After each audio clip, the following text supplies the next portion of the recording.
Hello everyone, अभिनव coaching classes के इस platform पे मैं आप सभी का स्वागत करती हूँ। आशा करती हूँ कि आप लोग अच्छे होंगे, खुश होंगे, स्वस्थ होंगे और मस्त होंगे। आइए हम आते हैं अपने क्लास पे, देखते हैं। जैसा कि फ्रेंड्स आप लोग को पता होगा, इसके पहले की क्लास में हमने आपको पढ़ाया था जल, वाटर, ठीक है।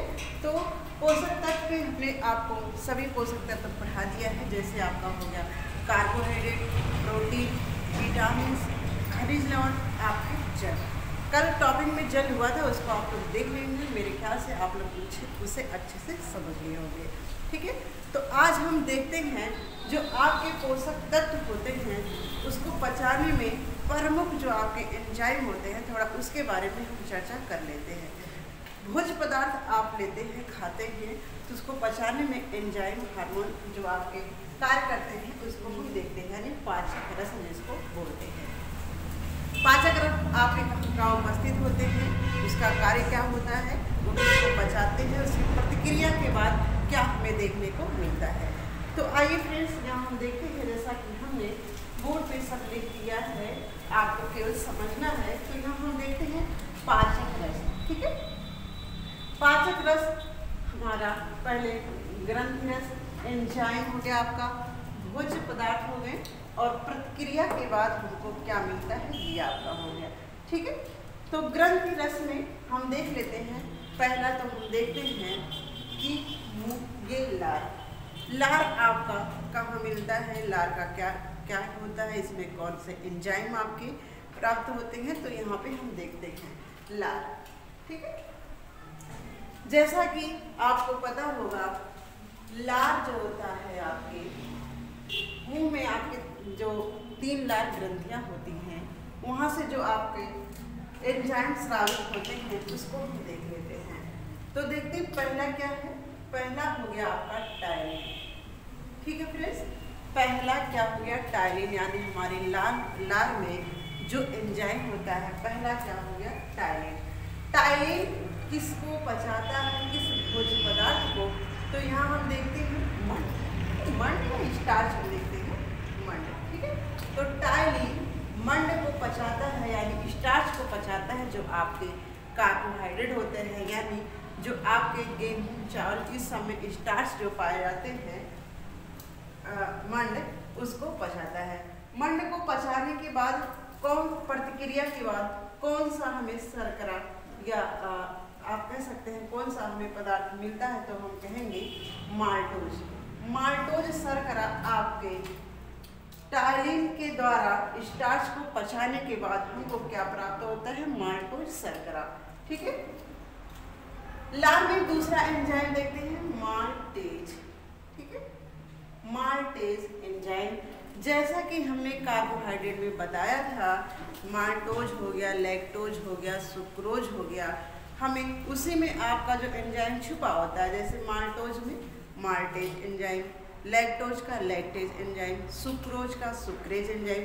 तो यहाँ हम देखते हैं जो माल्टेज आपका शर्करा होता है, जो एंजाइम होता है, इस कौन से शर्करा को पचाता है, तो माल्टोज शर्करा को। माल्टोज शर्करा को कौन सा एंजाइम पचाता है, तो कार्बोहाइड्रेट के टॉपिक में आप लोग पढ़े थे कि माल्टेज एंजाइम आपके माल्टोज शर्करा को पचाता है। इसके बाद इसको पचाने के बाद, इसकी प्रतिक्रिया के बाद हमें क्या प्राप्त होता है, तो हम जानते हैं ग्लूकोज, ठीक है।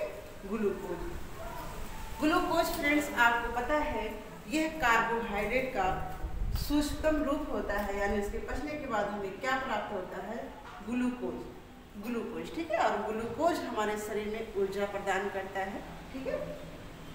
और ग्लूकोज ये भी जानते हैं कि ये हमारे शरीर में किस रूप में एकत्रित होता है, तो ग्लाइकोजन के रूप में एकत्रित होता है। जब ग्लूकोज आप लेते हैं तो आपके शरीर में जो संगठित एकत्रित होता है वो ग्लाइकोजन के रूप में होता है। इधर हम आ जाते हैं जठर रस। जठर क्या है, हमारा पेट, स्टोमक, ठीक है। जठर रस में कौन कौन से एंजाइम हमें मिलता है, तो हम देखिए रेनिन एंजाइम।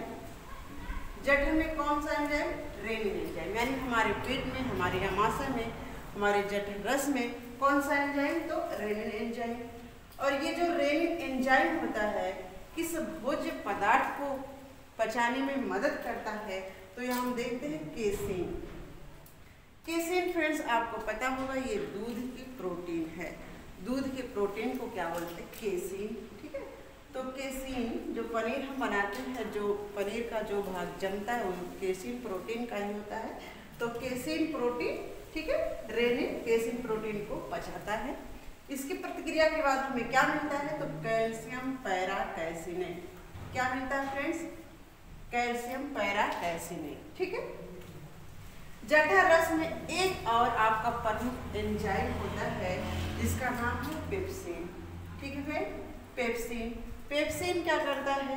ये प्रोटीन को पचाता है। ठीक है, प्रोटीन यानी किसी भी भोज्य पदार्थ से जब हम प्रोटीन लेते हैं उसको पचाने में कौन सा मदद करता है? तो आपका पेप्सिन हो गया।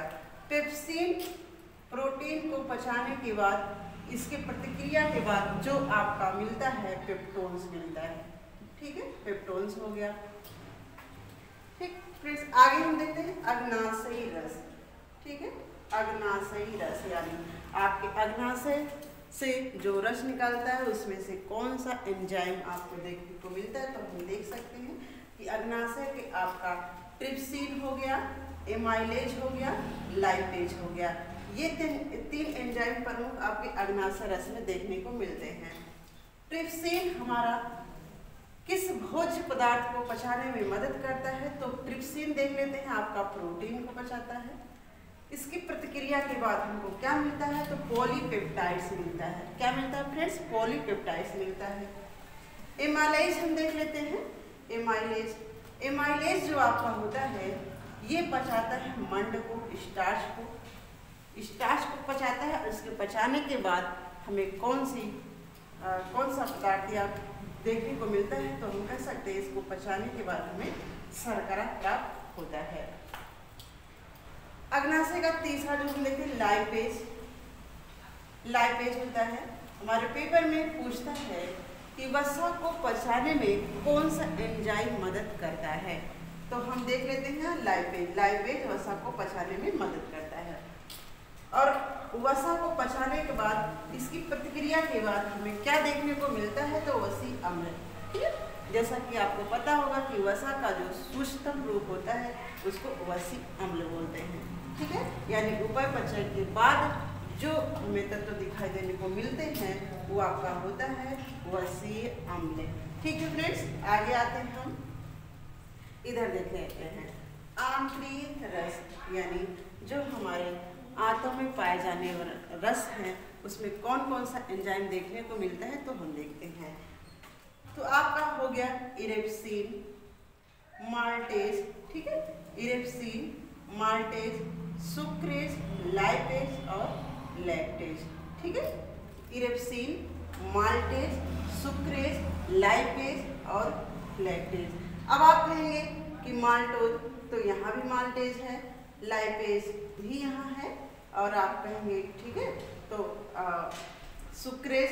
ठीक, तो जो एंजाइम यहाँ मान लेते हैं हमारा ये जो आपका लाइपेज है, लाइपेज यहाँ भी है, तो यहाँ भी ये लाइपेज प्राप्त होता है, यहाँ भी प्राप्त होता है। तो यहाँ कंफ्यूजन होने की कोई ज़रूरत नहीं है। ठीक है, तो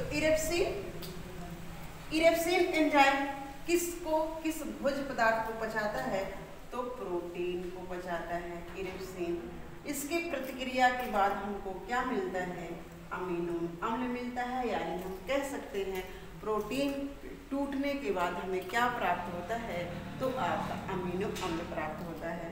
ठीक है, तो इरेप्सिन प्रोटीन को, ये हो गया अमीनो अम्ल। ठीक, आगे देखते हैं माल्टेज। माल्टेज एंजाइम माल्टोज शर्करा को पचाता है। इसको जई की शर्करा बोलते हैं, जई की शर्करा भी बोलते हैं माल्टोज को। ठीक है, तो माल्टोज आपको पता होगा कि माल्टोज से शर्करा है, वो कार्बोहाइड्रेट में मिलता है। इसका जो छोटा रूप होगा वो क्या होगा या हमें किस में प्राप्त होता है? तो हम देख लेते हैं, इससे हमें प्राप्त होता है ग्लूकोज। ठीक है ना, इससे क्या प्राप्त होता है? हमें ग्लूकोज प्राप्त होता है। आगे देखते हैं सुक्रेज। सुक्रेज एंजाइम जो आपके आंतों में उपस्थित होता है, ये सुक्रोज शर्करा को पचाने में मदद करता है। यानी सुक्रेज एंजाइम सुक्रोज शर्करा को पचाने में मदद करता है। इसकी प्रतिक्रिया के बाद हमको क्या देखने को मिलता है, तो ग्लूकोज हो गया और फ्रुक्टोज हो गया, ग्लूकोज प्लस फ्रुक्टोज हो गया, ठीक है। सुक्रोज गन्ने की शर्करा, मीठी शर्करा, ठीक है। लाइपेज देखते हैं, लाइपेज फ्रेंड्स किस भोज्य पदार्थ को पचाता है, तो वसा का पाचन अगर पूछता है कहाँ से शुरू होता है या कौन शुरू करता है, तो यकृत, ठीक है। तो आपका लाइपेज किसको पचाता है, वसा को, और वसा किसमें टूटता है, तो वसी अम्ल में टूटता है, यानी प्रतिक्रिया के बाद हमको क्या प्राप्त होता है, तो आपका वसी अम्ल प्राप्त होता है। लैक्टेज किसको पचाएगा, लैक्टेज एंजाइम लैक्टोज शर्करा को पचाता है, और लैक्टोज शर्करा आपको पता है कि ये का आपकी दूध की शर्करा को लैक्टोज शर्करा कहते हैं, ठीक। तो लैक्टेज एंजाइम लैक्टोज शर्करा को पचाता है। इसकी प्रतिक्रिया के बाद हमको क्या देखने को मिलता है, तो ग्लूकोज प्लस ग्लैक्टोज, ठीक है। इसकी प्रतिक्रिया के बाद हमको क्या दिखाई देने को मिलता है, ग्लूकोज प्लस ग्लैक्टोज। ये आपका हम याद कर सकते हैं, ये थोड़ा सा आप याद कर सकते हो, जैसे हम कह दिए इमा सु लेला, ठीक है ना। ये छोटी सी आपकी ट्रिक है, आंत में पाए जाने वाले एंजाइम में इमा सु लेला, ई से इरेप्सिल हो गया, मा से माल्टेज हो गया, सु से सुक्रेज हो गया, ले से आपका लैक्टेज हो गया, ला से आपका लाइपेज हो गया। तो इमा सुलेला अगर हम 2-3 बार कहते हैं तो हमको याद हो जाएगा सरलता के लिए, ठीक है। तो इमा सुलेला हमारा क्या होगा, ये ट्रिक के माध्यम से हम इसको याद कर सकते हैं, ठीक है फ्रेंड्स। जैसा कि आपके पेपर में एंजाइम पूछा जाता है और एंजाइम कहाँ कौन सा एंजाइम आपको प्राप्त होता है, ये आपके पेपर में फ्रेंड्स पूछे जाते हैं। तो आपके सामने ये रहा है आपका पाचक रस, एंजाइम के नाम, ग्रंथियाँ किस किस ग्रंथि से किस किस ग्रंथि में कौन सा आपका एंजाइम पाया जाता है, किस भोज्य पदार्थ को ये पचाता है, उसकी प्रतिक्रिया के बाद हमको क्या प्राप्त होता है, ये आप जरूर पढ़ लीजिएगा। आपके पेपर में छिपने वाला है, बहुत ही इम्पोर्टेंट आपके लिए होने वाला है ये टॉपिक, ठीक है फ्रेंड्स। तो आप लोग इसको जरूर याद करिएगा, और फ्रेंड्स चैनल को आप लोग सब्सक्राइब करिए, लाइक करिए और कमेंट जरूर करिए, ठीक है। तो फ्रेंड्स आज के लिए इतना ही, थैंक यू सो मच।